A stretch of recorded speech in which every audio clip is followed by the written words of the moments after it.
اس video کا عنوان ہے خطاب و القاب۔ جو ادیبوں کو خطابات اور القابات ملے ہیں وہ آج ہم سیکھیں گے۔ پہلے ہیں خقانِ ہند، یہ ذوق کا خطاب تھا۔ شمس العلماء، یہ مولانا الطاف سینحالی کا خطاب تھا۔ بابائے اردو، مولوی عبدالحق کا خطاب تھا۔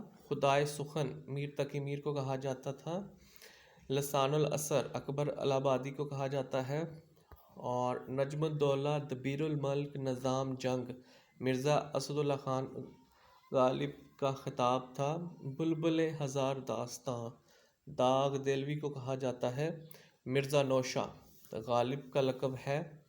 شاعر مزدور، احسان دانش کو کہا جاتا ہے۔ شاعر انقلاب، جوش ملیح آبادی کو کہا جاتا ہے۔ باوا آدم ولی دکنی کو محمد حسین آزاد نے کہا۔ مصور غم، راشد الخیری کو کہا جاتا ہے۔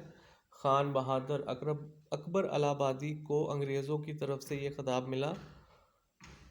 ملک الشعراء، ذوق کا لقب تھا۔ ملک الشعراء، مرزا غالب کو یہ خطاب ذوق کے انتقال کے بعد ملا۔ طوطئ ہند، امیر خسرو کو کہا جاتا ہے۔ آقائے اردو، محمد حسین آزاد کو کہا جاتا ہے۔ پہلوان سخن، سودا کو کہا جاتا ہے۔ کلیم الشعراء، امجد حیدر آبادی کو کہا جاتا ہے۔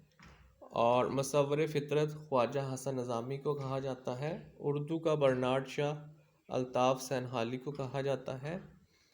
ہندوستان کا شیکسپیئر، آغا حشر کشمیری کو کہا جاتا ہے۔ اردو شاعری کا ہومر، میر انیس کو کہا جاتا ہے۔ شاعر اعظم، جوش ملیح آبادی کو منشی دیا نارائن نگم کو لقب دیا۔ جوش ملیح آبادی کو منشی دیا نارائن نگم نے لقب دیا۔